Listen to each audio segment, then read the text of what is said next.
Ya está. Muy bien. Entonces, estamos diciendo que esta red de caminos era recorrida por un sistema de mensajeros llamados chasquis, ¿no? Y obviamente, al recorrer esta extensa red de caminos, se iban a cansar, se iban a agotar, iban a necesitar descansar por momentos y también alimentarse para continuar esta larga travesía. Por lo tanto, a lo largo de Capac Ñan van a existir ciertas estructuras. Por ejemplo, van a existir puentes, van a existir tambos y van a existir, ¿de acuerdo? Algunos depósitos llamados colcas, ¿ya? Y también los pirguas. Eso lo vamos a explicar en una infografía que está más adelante, ¿ya? Entonces, esta red de caminos era muy completa, ¿no? No estaba vacía, sino que a lo largo de esta red de caminos habían ciertas instalaciones para que los chasquis puedan descansar y para que también se puedan abastecer de alimento. Y acá en las imágenes de abajo podemos ver algunas muestras de agricultura importantísimas y que a veces vienen en los exámenes en forma de imágenes. Por ejemplo, en la parte inferior, en la mano izquierda, vemos a un laboratorio. ¿Y por qué lo llaman laboratorio a esta estructura agrícola de Moray? Porque si te das cuenta tiene una estructura de helicoidal, ¿no? Como que medio remolino parece. Y justamente se trata de una especie de escaleras en forma de círculo, ¿no? Empiezo con el círculo más inferior y voy subiendo de altura.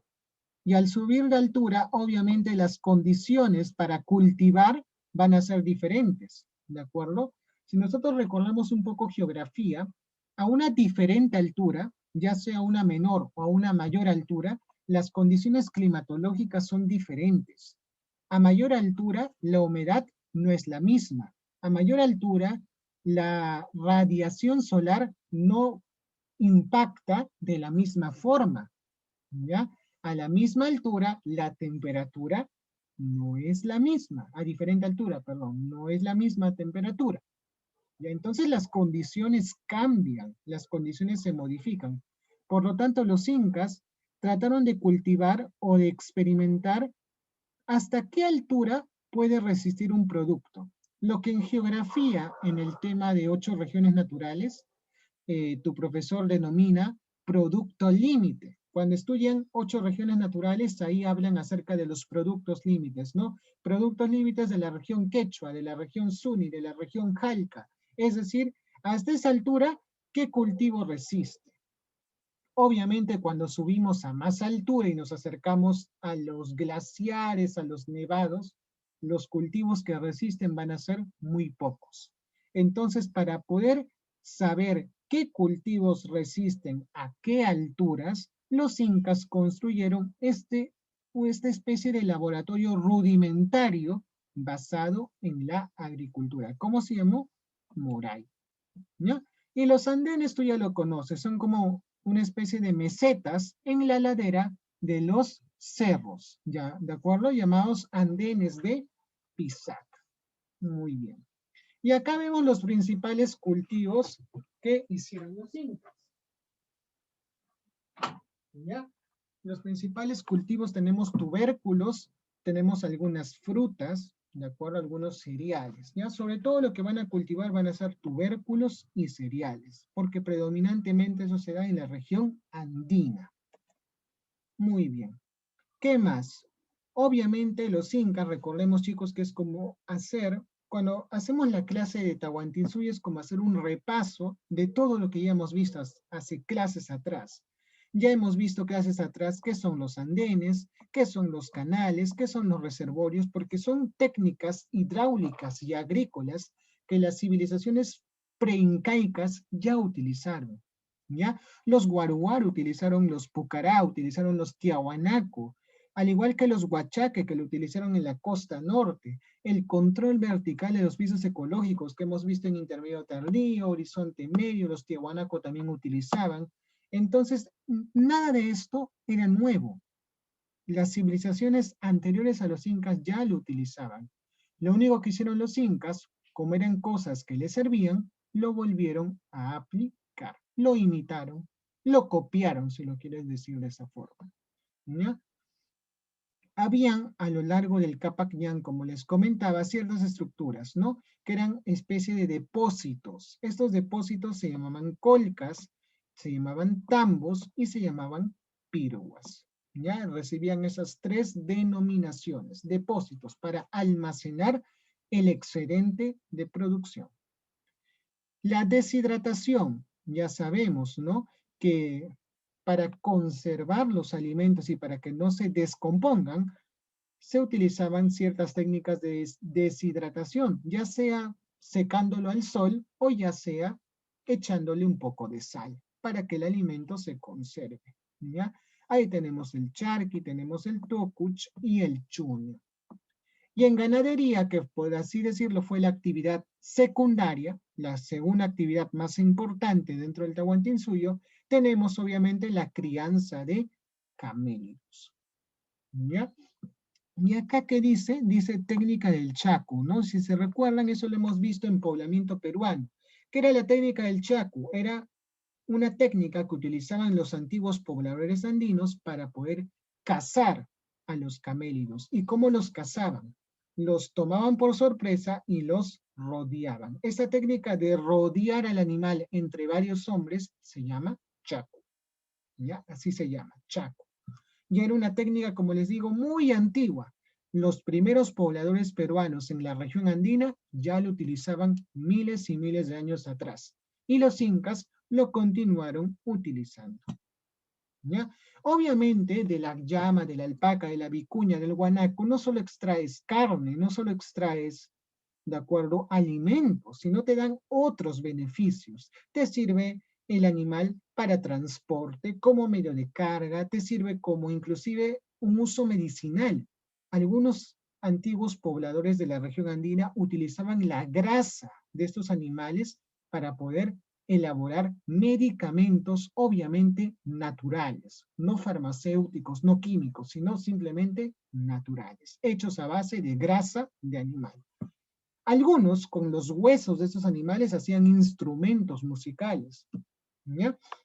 Entonces eran variados usos que se le daba a estos recursos que brindaba la naturaleza. Y algo importante también es cómo se trabajaba la tierra. Para trabajar la tierra se utilizaba dos tipos de arados, ¿de acuerdo? El arado de pie, que se llamaba chaquitacya o tacya, ¿ya? Tacya o chaquitacya, arado de pie, y por lo general, como ves en la imagen, lo utilizaban los hombres, ¿ya? Porque requería mayor fuerza, mientras que lo que es el arado de mano lo utilizaban lo que vendrían a ser las mujeres, ¿no? Habían dos tipos, como puedes ver acá, la rancana o raucana y la chira. Y de las heces de los camélidos y de las heces de las aves de las islas extraían guano, ¿de acuerdo? Extraían abono orgánico, abono natural, para poder fertilizar sus tierras. Y ahora vamos a entrar a lo que se llamaría los aspectos culturales, ¿ya? Los aspectos culturales. Entonces vamos a ver distintos aspectos culturales en esta oportunidad, chicos. Vamos a ver cerámica, literatura, lo que vendría a ser metalurgia, música, danza, etc. Vamos a empezar con la cerámica, ¿ya? La cerámica. Entonces, en lo que es cerámica, su aporte, de acuerdo, su originalidad va a ser el aríbalo, ¿de acuerdo? El aríbalo. Lo que pueden ver acá en la imagen, ¿de acuerdo? Ahí está, el aríbalo. Ahí está en blanco y negro la imagen. Y si se dan cuenta cómo era el aríbalo, tenía una base en forma de punta, era una cerámica globular o de forma circular, su cuello era alargado y la terminación de su boca era en forma de bocina, ¿de acuerdo? Y estas características del aríbalo le permitían varias cosas. En primer lugar, elaborar algunos licores, ya que al tener base en forma de punta, este aríbalo tendía a tambalearse, ¿de acuerdo? Otra ventaja de esta base en forma de punta era para poder incrustarlo en tierra. ya que como era en forma de punta, tú podías incrustarlo con la fuerza de vida en la tierra, y ahí se quedaba quieto el aríbalo, incrustado, penetrado en la tierra. Y otra ventaja, obviamente, como cualquier frasco o recipiente, sirve para almacenar y transportar el líquido, ¿ya? ¿Cómo se llamaba entonces este cerámico exclusivo de los incas? Fue su aporte, su creación, su originalidad. ¿Cómo se llamaba? Aríbalo o urpo, ¿ya? Como dice acá, aríbalo o urpo. Obviamente los incas replicaron algunas cerámicas que ya hicieron civilizaciones atrás. Por ejemplo, el quero no era de los incas, era de los tiahuanaco. El quero era el vaso ceremonial de los tiahuanaco. Pero los incas lo volvieron a utilizar. Anteriormente, habían varias culturas que hacían platos ceremoniales, ¿de acuerdo? Y los incas también hicieron sus platos ceremoniales, como podemos ver en la imagen, ¿no? Y estos platos ceremoniales tenían una especie de cabecita zoomorfa, ¿de acuerdo? En uno de sus extremos, ¿ya? Eso se conoce como lo que vendría a ser un plato ceremonial con asa. Y era un plato prácticamente plano, ¿de acuerdo? No era un plato hondo, sino poco profundo. Y ahí vemos alguna información adicional del aríbalo, ¿no? Y los hombres que hacían cargaban este aríbalo utilizando una especie de sogas. Y si se dan cuenta, el aríbalo era tan perfecto que estas pequeñas asas que pudiste ver que tenía al costado servían justamente para ingresar por ahí la soga, ¿no? Por ahí ingresaban la soga y a través de esa soga cargaban este tremendo recipiente. No, no era chiquito, era tremendo, como pueden ver en la imagen, y era necesario transportarlo utilizando la espalda. ¿Ya? ¿Qué más? Textilería. En textilería, chicos, habían dos tipos de ropa. Por así decirlo, la ropa para los ricos y la ropa para los pobres, ¿no? La ropa para los ricos, como dice acá, ¿de acuerdo? Lo que podemos ver era el cumbi, ¿no? Y el cumbi era hecho de la mejor lana, la lana de vicuña. Mientras que la ropa para el pueblo, para la muchedumbre, ¿de acuerdo? Se llamaba abasca. Y era hecho a base de una lana simple, como vendría a ser la lana de alpaca o llama. ¿Ya? Y ahí está más o menos la diferencia, ¿no? La vasca era un poco más rústico, más rudimentario, más simple, mientras que el cumbi era mucho más fino, un trabajo más esmerado, más delicado para poder confeccionar. Obviamente el cumbi, ¿quién lo iba a utilizar? La nobleza y la realeza, mientras que la vasca lo utilizaban lo que vendría a ser el pueblo, los hatunrunas, ¿ya? Otro, en lo que es danza, tenemos diversos tipos de danza, ¿no? Algunas danzas que se relacionaban a la labor de la agricultura, danzas a lo que vendría a ser relacionados a la guerra, como la cachamba que vemos en la imagen, danzas fúnebres, alegres, y lo importante es que muchas de estas danzas todavía siguen hasta la actualidad, ¿ya? Ahí vemos cómo se confeccionaban los tejidos en esa época, qué instrumentos utilizaban para confeccionar tanto los cumbis como los abasca. Luego tenemos la música. La música era pentatónica, es decir, solo utilizaban 5 notas musicales. ¿Y cuáles eran? Do, re, fa, sol y la. Obviamente sabemos que existen, ¿no? En total, más notas musicales, pero los incas solo conocían y utilizaban 5 de ellas. ¿Y qué tipo de instrumentos utilizaban? No utilizaban guitarra eléctrica, ¿no? Esos instrumentos electrónicos que actualmente existen, sino utilizaban instrumentos de viento y de percusión, hechos a base de carrizo y madera principalmente, ¿ya? ¿Y qué instrumentos? Por ejemplo, acá vemos lo que vendría a ser tanto el pincuyo, una especie de flauta, y la quena, que también es una especie de flauta. Acá vemos la antara y la zampoña. Y si te das cuenta son similares, ¿no? Pero ¿cuál es la diferencia? La diferencia es que la antara, esto es la antara, tiene solo una hilera, es solo un nivel, mientras que lo que vendría a ser la zampoña tiene 2 hileras, una hilera, 2 hileras unidas, ¿ya? Otros instrumentos, por ejemplo, de percusión, se llaman percusión porque necesitas golpearlos para que suenen. Por ejemplo, tenemos lo que es la tinia, que es una especie de tambor chato, y un tambor un poco alto, ¿de acuerdo? O alargado, vendría a ser el huáncar, que tenemos acá. Y otro instrumento de viento es el pututo, obviamente, que ya utilizaban civilizaciones años atrás, como los chavín. ¿De acuerdo? Los chavín también utilizaban ya los pututos. Esto es el pututo que ves acá, que está soplando este hombre para emitir sonido. Luego, literatura, ¿no? Lo que también tienen como uno de sus cursos que están llevando, ¿ya? En cuanto a literatura, recordemos que la literatura de esa época tenía características que lo diferenciaban de la literatura europea.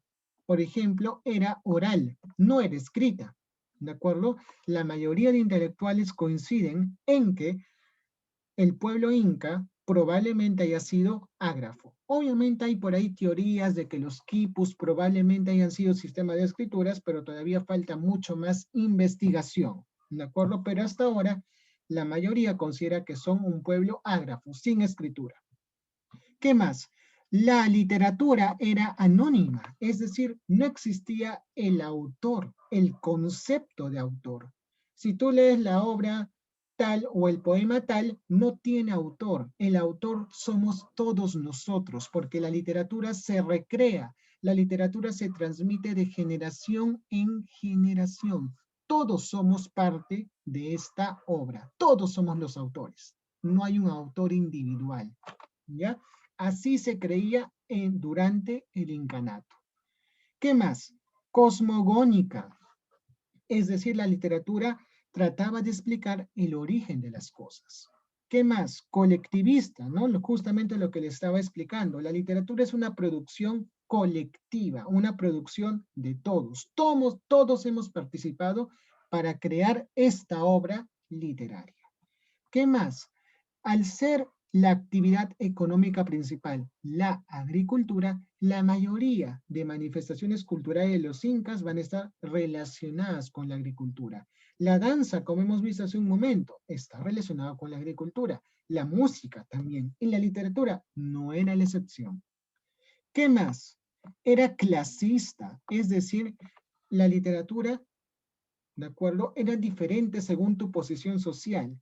Por ejemplo, no era la misma literatura la que recibían los hijos de los nobles, que la transmitía a los amautas, que la que recibía el pueblo. El pueblo recibía literatura principalmente por unos cantores populares llamados jarabicos, mientras que la nobleza recibía literatura por los amautas.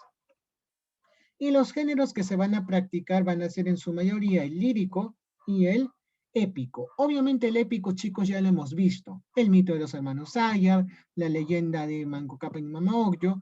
El lírico es lo que vamos a tratar de ahondar un poquito más. Ya, el lírico está acá, por ejemplo. Habían distintos tipos de poemas en esa época. Estaba el jarawi, ¿de acuerdo? El jarawi va a ser un antecedente del yarabí y va a haber un poeta peruano que va a ser experto en los yarabís. Le va a gustar producir yarabís. Va a ser Mariano Melgar, ¿de acuerdo? El productor de los yarabís modernos. Pero antes de ese yarabí, una especie muy similar al yarabí era el jarawi. El urpi era el canto a la ingrata amante. El huanca era por la pérdida de un ser amado, de un ser querido. El ayataki era un canto fúnebre y así, chicos, vamos a tener distintos tipos de especies literarias. No lo vamos a estudiar todas, porque esto más lo van a ver en literatura. Hay un tema especial en literatura, ¿de acuerdo? Donde van a ahondar un poquito más en esto. Me parece que se llama literatura prehispánica andina. Ahí ven todas estas especies a mayor detalle, ¿ya? Pero si desean pueden ir repasándolo. Ahí están las diapositivas, ¿no? ¿Qué significa cada especie? En metalurgia, obviamente los incas van a tener como antecedente más importante a los sicán, pero en especial a los chimú. Los incas van a aprender metalurgia de los chimú. Y van a tener varias expresiones como la que vemos acá y la que vemos acá.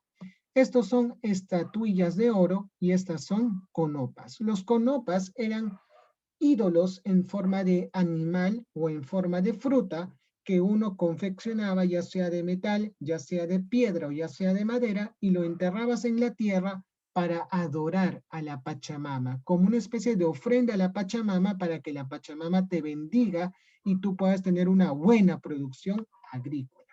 Ya eran ídolos, ofrendas para la Pachamama.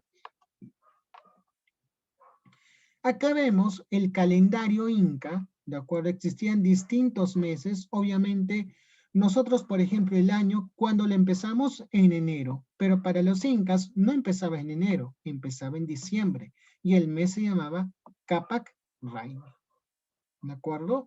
Y ahí vemos los distintos meses y cómo los incas llamaban a cada mes.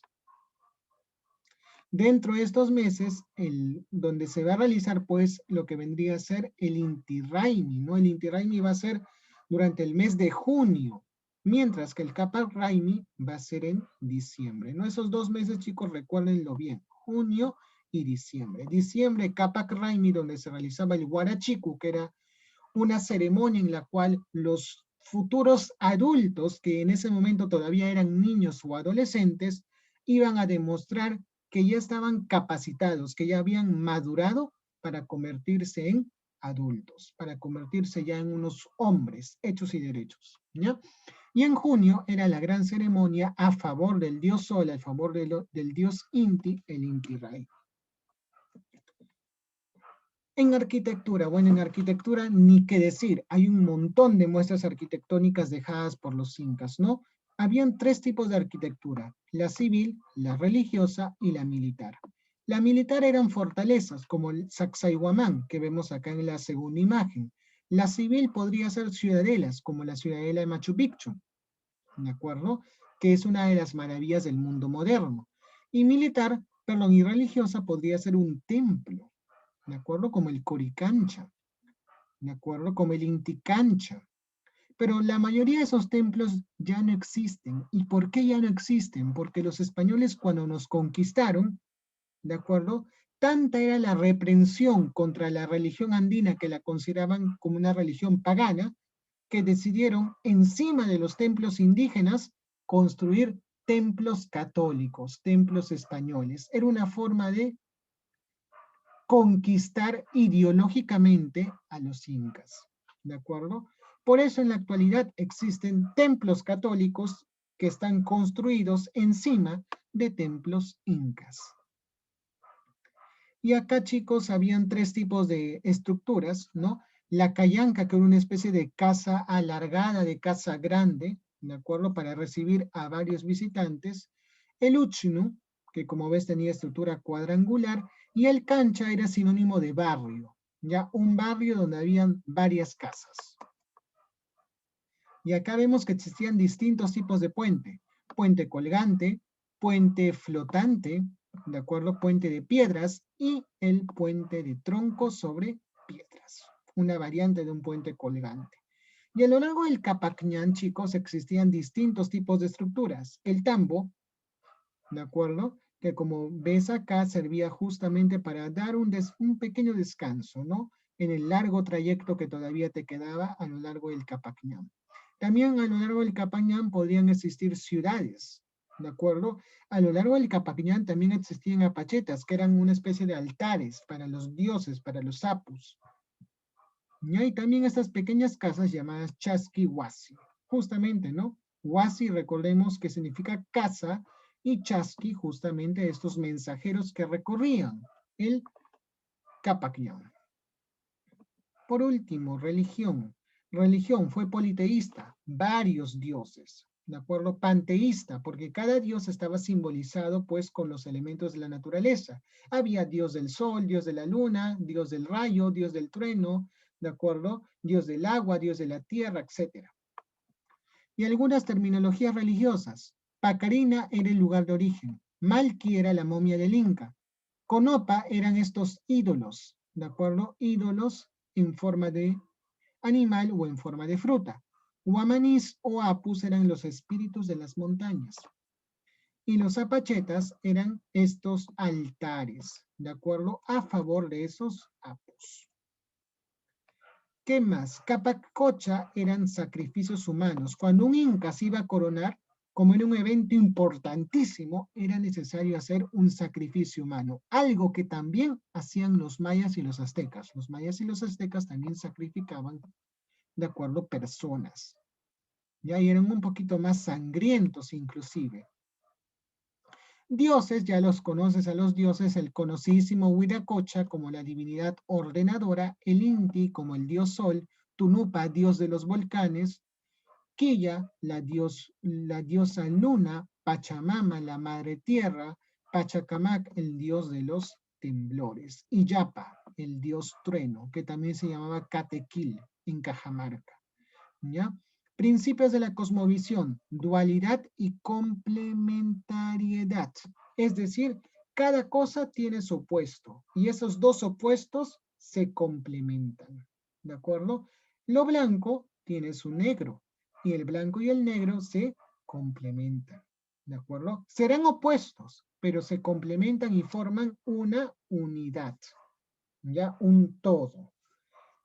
En ese sentido, vamos a tener que el mundo se divide en tres partes. El mundo de arriba, llamado Hanampacha, el Caipacha, el mundo de acá, y el mundo de abajo, Ucupacha, lo que hemos visto en la imagen anterior, ¿no? El Caipacha es el mundo de arriba, donde está el dios Inti, la diosa Quilla, el dios Illapa, el dios Coyur de las estrellas. En el mundo de aquí está el Inca, como un dios entre los hombres, de acuerdo están los Apus, y en el mundo de abajo están las fuerzas de la tierra, Pachacamac y Pachamama principalmente. Y la educación. Habían dos tipos de educación, recordemos, la educación del pueblo y la educación de la nobleza.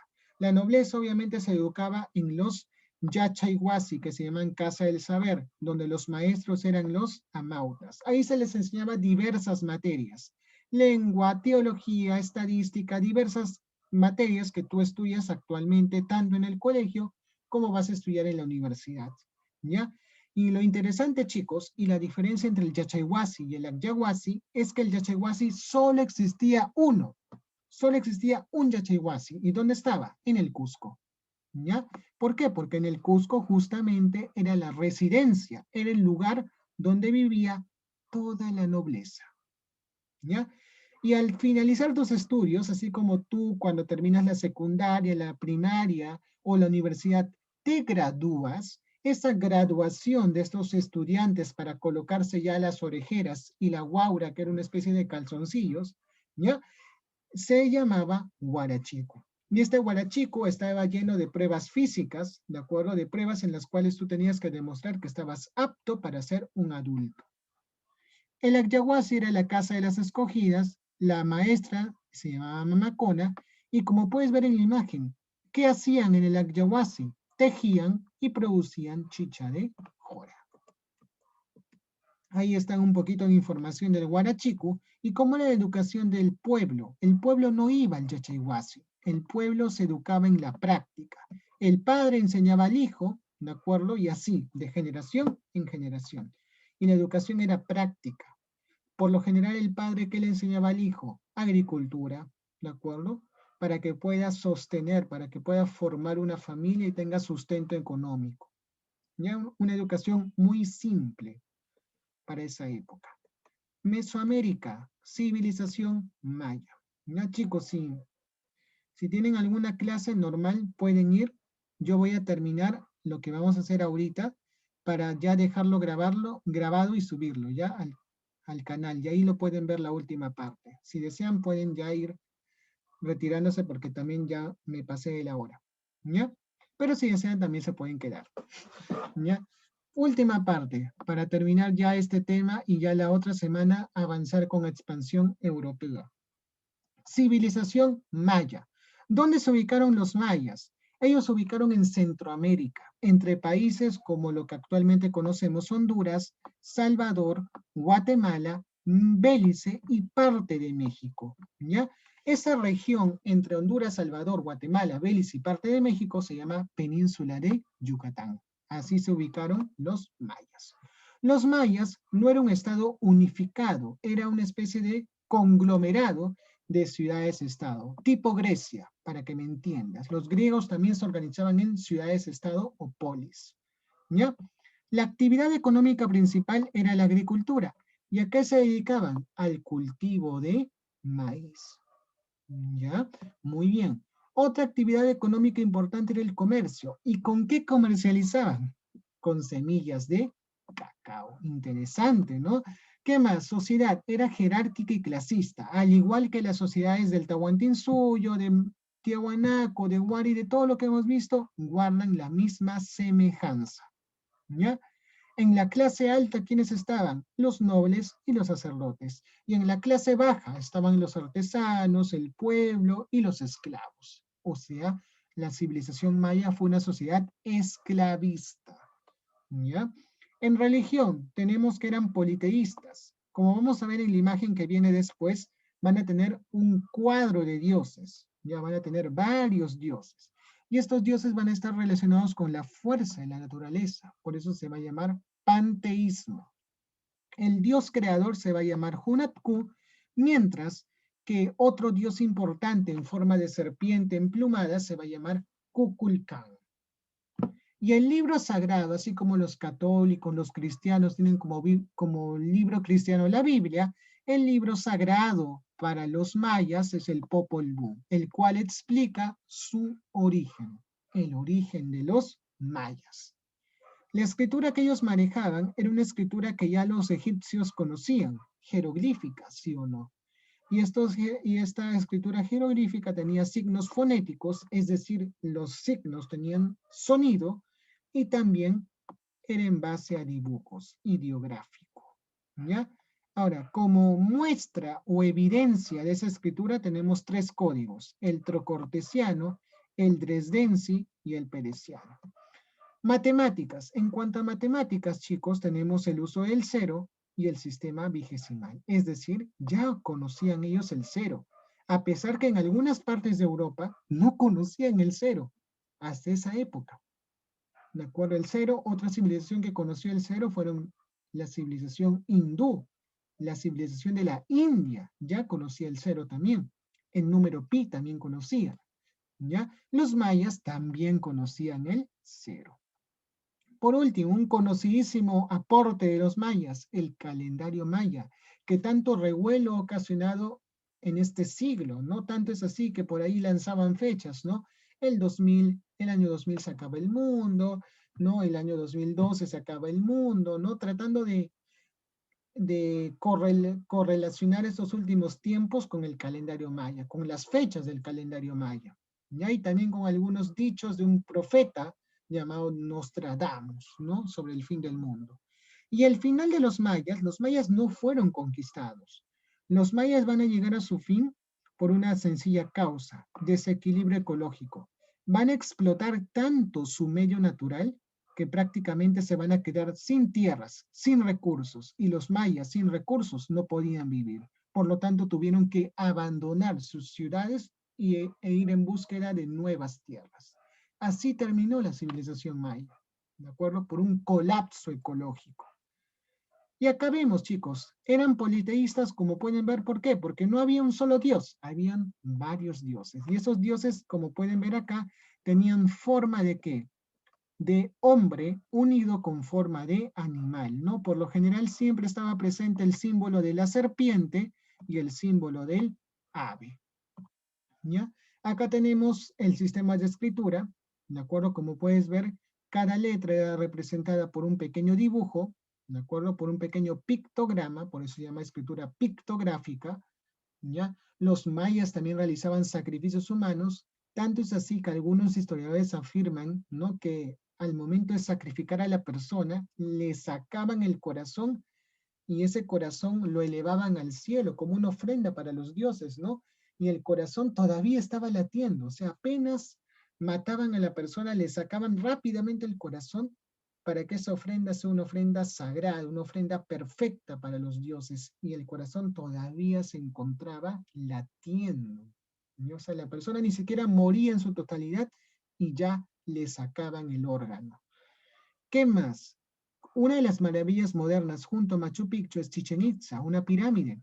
¿ya? Que también los mayas edificaron.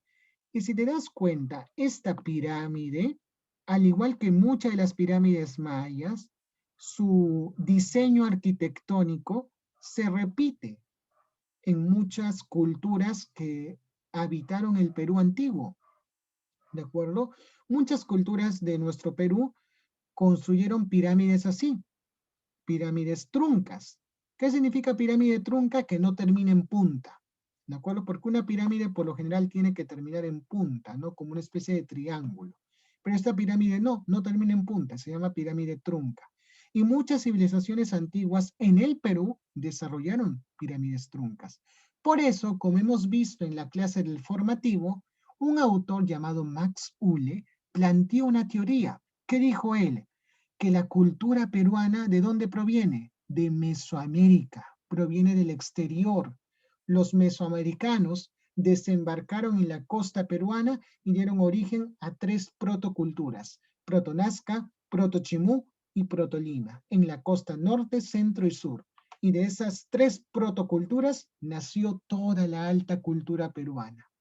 ¿De acuerdo? Una de los argumentos, de las bases para esa teoría es justamente la semejanza entre las pirámides mayas y las pirámides que se construyeron acá en el Perú antiguo.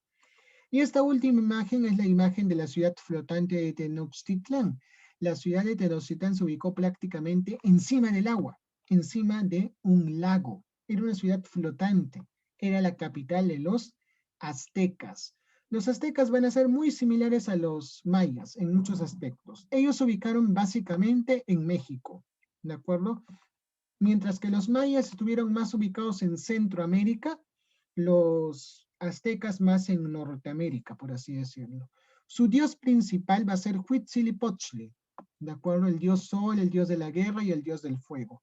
Y si se dan cuenta, el mismo dios que tenían los mayas también lo van a tener los aztecas. Los mayas adoraron una serpiente emplumada, los aztecas también, pero le cambiaron el nombre. Ahora le pusieron Quetzalcoatl, ¿ya? Para los historiadores, obviamente, de esta cultura, consideran que los aztecas es una síntesis cultural de 3 culturas predecesoras, los olmecas, los toltecas y los teotihuacán. Así como la cerámica chimú era una suma de la cultura sicán, de la cultura huay, ¿de acuerdo? Y de la cultura mochica, asimismo, los aztecas eran una suma de la cultura olmeca, tolteca y teotihuacán. La base de la sociedad del Tahuantinsuyo era el ayllu, pero la base de la sociedad de los aztecas tenía otro nombre, Calpuchi. ¿Ya? La actividad era la agricultura y el comercio. En el caso de la agricultura, chicos, ellos utilizaron una especie de parcelas de tierra flotante, ¿ya? Como pueden ver en la imagen. ¿Cómo se llaman esas parcelas que prácticamente están flotando en el agua para poder cultivar? Eso se llaman chinampas o islas flotantes. En esas islas flotantes cultivaban sus plantitas, cultivaban sus productos, ¿ya? Eso hacían los aztecas. Y el comercio, los comerciantes se agruparon en gremios, tipo ciudades europeas de la Edad Media, y esos gremios recibieron un nombre, pochtecas. El centro principal o la capital del imperio azteca fue Tenochtitlán. ¿De acuerdo? Y al igual que los mayas realizaron sacrificios humanos, también fueron politeístas y también fueron panteístas. También tuvieron su propio calendario y manejaron un sistema de numeración vigesimal, ¿ya? Su escritura, similar a los aztecas, fue jeroglífica y pictográfica. Si te das cuenta, muchas características repiten de los mayas, ¿ya? Pero ellos no van a desaparecer por un colapso ecológico, sino van a ser conquistados por Hernán Cortés. Muy bien, chicos, en el gobierno de Moctezuma II. Terminamos, chicos, la próxima semana vamos a resolver los ejercicios que faltan. Ya nos vemos.